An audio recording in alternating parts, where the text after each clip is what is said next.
my battles, Jehovah Nissi. And we are back. It's listening to one of my very favorite songs by Nathan Yolbasi. It's playing in the background. I don't know if you can hear it, but I love this song. My banner, glory, glory, you fight my battles, Jehovah Nissi, Jehovah Nissi.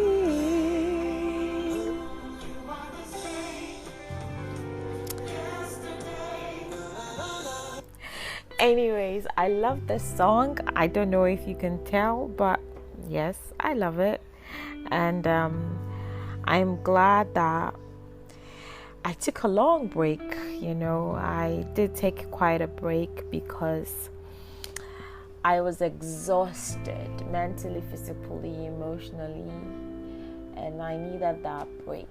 But what a time to come back, because October is Domestic Violence Awareness Month. So is it Breast Cancer Awareness Month. But for me, Domestic Violence Awareness Month is very dear to me because we've been talking about abuse for months and months and months. So when I decided that I was going to record my new episodes and get into season 3, it's been actually a month now since I made that decision. And I've been thinking, what to do, what's the way forward. And a lot of people have been giving me ideas, things I've thought about. They keep on reiterating those same things to me. So I know that it's perhaps something that, as God has laid on my heart, He's also laying it on the hearts of other people to confirm it to me that I can go in that direction. And so I just thought about it, and I'm like, what are some of the things that people say to women who are in domestic abuse situations because they feel like it's the best answer to give them? And typically I've made a lot of comments about what abuse entails. If you've not listened to any of my episodes, please, the link is right there, the website is there. Just go on, binge, listen, and let's educate each other, because like I keep on saying, abuse thrives when there's silence. So the more we know, the more we talk about it, the more we have discussions about it, it helps victims, it helps abusers also realize what they're doing, even though there's not a lot of change when it comes to abuse, because for the abuser to understand and recognize that they are hurting a victim, they have to face themselves and what they've done, and they don't want to 100% of the time. They don't want to face it because it means they have to do an introspection of themselves and decide that, look, I am actually not the person that I thought I was, and so I need to work on myself. Now, abusers get offended when you ask them to go for therapy because, and by implication, you're trying to say that there's something wrong with them. Like I always say, I'm a huge advocate for therapy, and I believe that everyone needs it, because it forces, as much as it's difficult, it forces you to look inward and to ask questions that you will typically not ask yourself, because you're just cruising on the wavelength that you feel like you're comfortable with, right? But therapy disrupts everything that you're comfortable with, and then digs, breaks down and then remolds you, because right now you're working from different perspectives. You're seeing different sides of your own reactions to things that perhaps you thought were just, you glossed over them initially. So I will say that do the therapy. It's hard, but do it.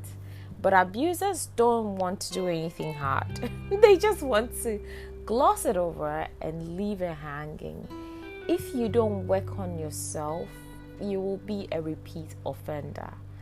It's as simple as that, because you don't even see that your actions hurt the person that you claim to love the most. And so today, I just want to brush over what abuse is and then we'll talk about other things as well. So I always say that domestic abuse, it doesn't have to be the hitting, it doesn't have to be the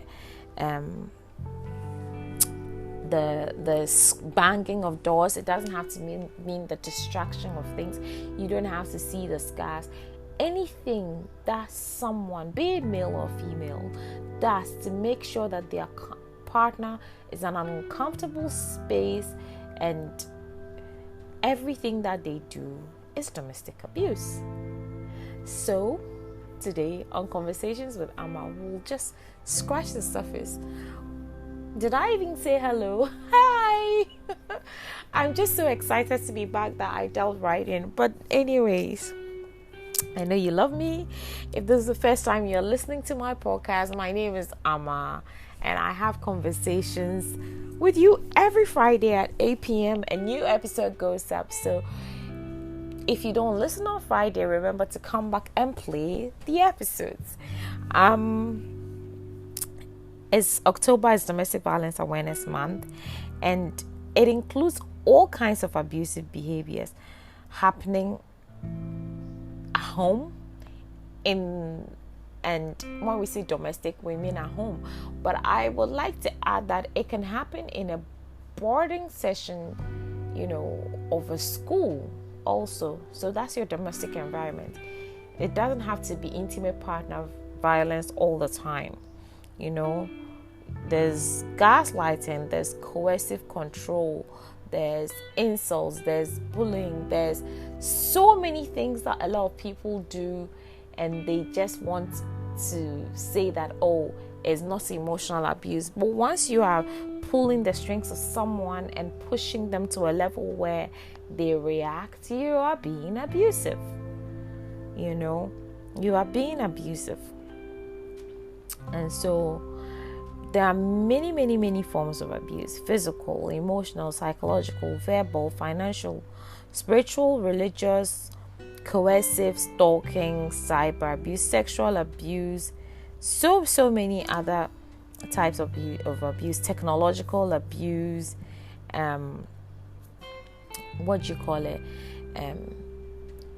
where they break into your phone, or they have access to your phone or password, and they go through every single detail of your phone. So victims of domestic abuse can be spouses, they can be your significant others, as in your husband, your wife, they can be your dating partners, extended family members, even pets are not left out of this. So the victims, and the abusers. And so I always say that there's this other thing that I'm also going to touch on, and it is this whole, I just want to be neutral. The people who say, I just want to be neutral. I don't want to say anything about it because there's two sides to a story. When it comes to domestic abuse, there is no two sides to a story. The victim doesn't need to do anything to be abused by the partner. Abusers project and create a certain idea about a victim because they need to validate their actions. So they lie and they make up stories and they create scenarios and they try to find things so that it can make it look like the victim is such a terrible person and that they deserve abuse. If someone is a terrible person, you have the right of liberty to walk away, not abuse them. So it's so funny when victims try to make it look like they are the ones trying to make it work. Meanwhile, they are the ones actually undermining the relationships. So let's make it clear. Don't do that, I am being neutral. For me, when anybody says they are being neutral in an abusive situation, I take it that they are on the side of the abuser. It's as simple as that. There's nothing like neutrality in abuse. And a lot of people still try to hang out with the victim and then hang out with the abuser. It doesn't make any sense. You're just triggering the victim. So if you realize, if you've ever been in a situation where you hang out with the abuser, the victim will pull away from you. It's very, very simple. Not because they dislike you, not because they don't want to be friends with you, but you become part of the process and the situation which triggers them. By a certain time, a victim would have found peace. If you go through therapy, you would have found healing. You would have forgiven your abuser, and you would just be trying to find your feet back again. And then imagine people that you're close to, hanging out with your abuser, happy times, making it look like you are the terrible person. And, for just standing your ground and saying that, I will not allow myself to be treated this way. And so I'm respecting that boundary and I'm moving away from it, So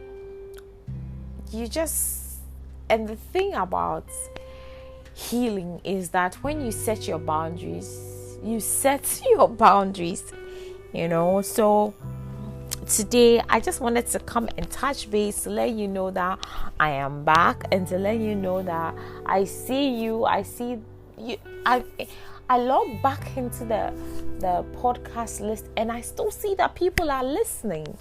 And it amazes me because I'm not doing any active pushing. I'm not, saying, there's a new there are old episodes, go and listen. I was just silent and just, trying to reevaluate and finding my feet again. So I would say this again. I am grateful. Be it 1, be it 2, be it 3, 4, 5, 6, tens of people, hundreds of people, and the thousands of downloads that you've done. I really, really and truly appreciate it. And I say, God bless you for helping me, because the whole point of doing this episode was therapeutic for me to learn what I've learned over the years, pour it out there, because it serves as a compass for someone else. Because sometimes the voice of a victim who's surviving is the leading point. They understand, they hear, they feel, they see. Sometimes therapists who haven't been through the same situation don't even have a full picture of everything that's happening in the background. So, like I always say, this is a safe space. Say what you have to say, do what you have to do. We can hear you and we see you. So, I just want to say that, understand that you don't tell a victim that, why didn't you just leave?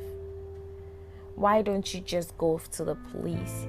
If you really wanted it to stop, you would leave, or you would report them to the police, or you'll take action.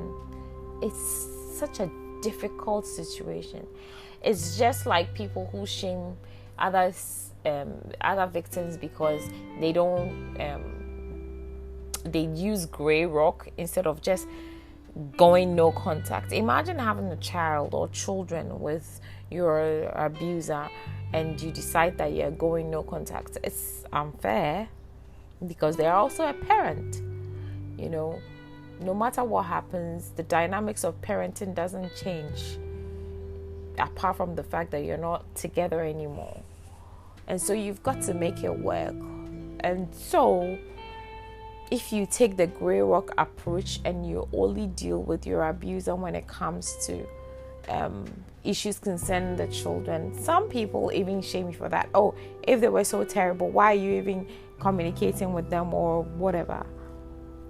And they indict your experience, they indict your pain, they indict you, they question the fact that you've been through something and they are dealing with a post-stress traumatic disorder, the nightmares, the flashbacks, the anxiety, the depression, the tears from nowhere, the financial burden, because typically abusers will still try to control you. And so when they don't have anything to control you, the one thing that is easy for them to do is to renege on their responsibility of being a parent. And like I always say, the fact that you are separate doesn't mean that you stop being a parent. But a lot of abusers, in trying to push revenge and trying to force the hand of the victim to come back, with the hopes that when they renege on their responsibilities, the victim will crash and burn and will be forced to come back to them. Crazy mindset, but that's how they think. And so it is what it is. So another thing, from pain and anger, victims will repeat themselves. They will repeat themselves up until they've been able to clear everything out of their system. So once you tell them, I've heard you say all this before, you just keep repeating yourself. You are stifling their healing process. You become part of the cycle of abuse, because here's yet another person trying to dictate to them how they should heal, act, behave, or understand their own pain.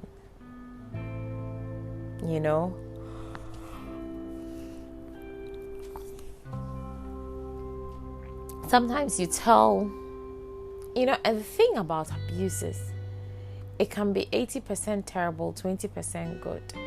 So you share both the good and the bad times with someone that you trust. But didn't they do something nice for you? It's just a token.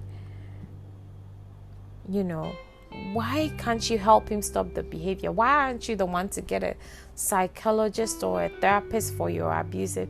No, it will never work. And I have to reiterate this fact again. Couples counseling for domestic abuse is the wrong approach. Couples counseling for domestic abuse is the wrong approach. And I say for the third time, couples counseling for domestic abuse is the wrong approach.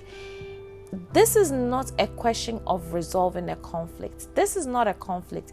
This is one person determined to use control, be it coercively, be it forcibly, be it any other method that they use to control the relationship. And so abuse is abuse. Abuse is not a bad marriage. Abuse is not, we can work on it. Abuse is not we're praying and it will get out. No, it doesn't work.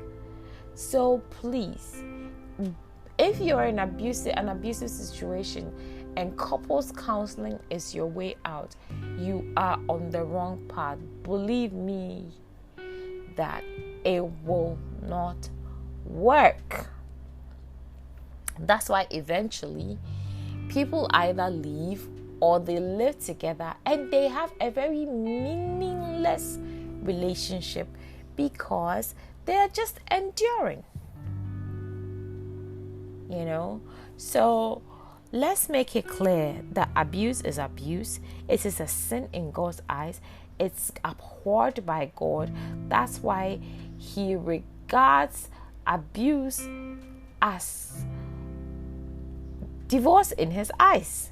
Because if you treat your wife abominably, if you treat your husband abominably, God is not going to listen to your prayers. Don't question a victim's I don't want to say rendition. Don't question a victim's story of how an abuse happened if it seems preposterous to you, because abuse doesn't make sense. So once you ask them that, are you sure that's what actually happened? You are indicting them, because what you think should be normal is not what is normal in an abusive situation. Sometimes it's only victims who go like, oh, I get what they were trying to do. Don't ask them why they didn't just leave. I have a whole episode on why don't they just leave. And believe me, the time that a victim leaves is the most dangerous time for them, because they could get killed. We've seen situations where people have left within a day or two or a week, and they've been shut down or run over or whatever. Don't ask them if they are too sensitive. No. Because sometimes, especially for covert narcissists, they can poke and pinch you without anybody realizing. And when you scream, it looks like you are the crazy one, you are the unstable one. If you see a victim of abuse, the crazy, unstable one is the victim. The calm, collected, cool one is usually the abuser, because the victim is desperate. They are trying to make you see what they feel inside themselves, understand, but you can't see because you are blinded by the charm of the abuser. Maybe they just had a bad day. Everybody can have a bad day. Oh, he's such a nice and charming person. Like I always say, you know them as a stranger outside of their matrimonial home, outside of their marriage environment. And so you cannot tell a wife or a husband who their wife is better than they can. Do you understand? So the minute that you ask them if they are provoking their partner, or they are not really going to kill you until they die, right?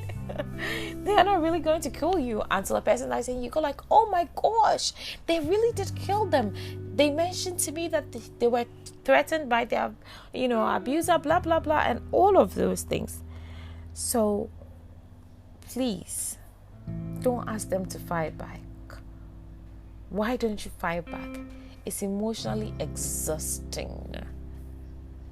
It's draining. So don't ask them such questions. And trauma bond affords the victim some time to go back. It's been proven that women who are in abusive situations, it takes up to 7 times for them to be able to leave eventually and safely.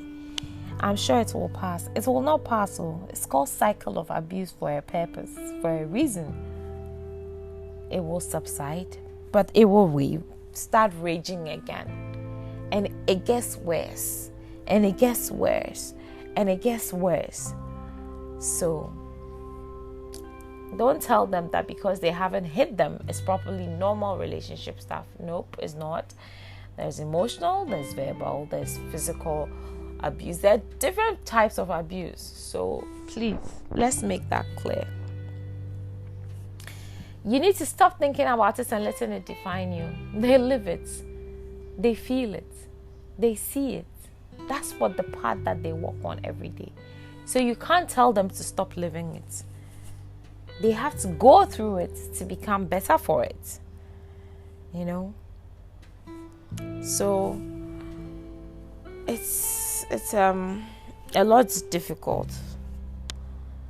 And I will say that let's not make it even more difficult for victims to leave, because the more we do that, the more we ensure that they aren't safe and they just kind of wallow in self-pity. And there's this misconception also that victims don't love themselves and they don't know what no.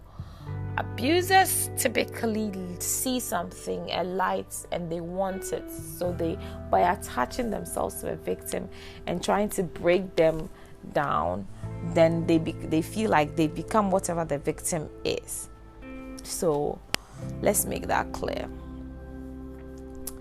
I just want to say that this episode will not be a long one, but this month is Domestic Violence Awareness Month, and we need all of you to spread the message, because by spreading the message, by ensuring that our closest friends understand, you might be saving a life, your own life, perhaps your siblings, perhaps your friend, perhaps your colleague.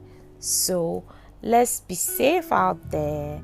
Let's enjoy our relationships. Let's respect each other in the spaces within which we interact in. And let's make sure that we do as God has commanded us to do, to love each other, because that is the greatest gift of all that there is that God has given humanity. So I want to say I love you. Thank you for joining me on the first episode of season 3 for Conversations with Amma. I do not take it for granted. God bless you, and thank you so much for always being my support system. Until same time next week when we come your way with another episode. It's been season 1, our introductory session. We will be back next week with a huge big bang. Until then, stay safe. Remember that Jesus loves you. And then remember that COVID is still around. God bless. It's been me, Tinkerbell, Amma, and Doris. Whatever name you know me by, still me. Take care. Do remember to share, listen, go see what's on the website, and enjoy the old episodes to take care of yourselves. Bye. Love you, and see you next week at 8 p.m.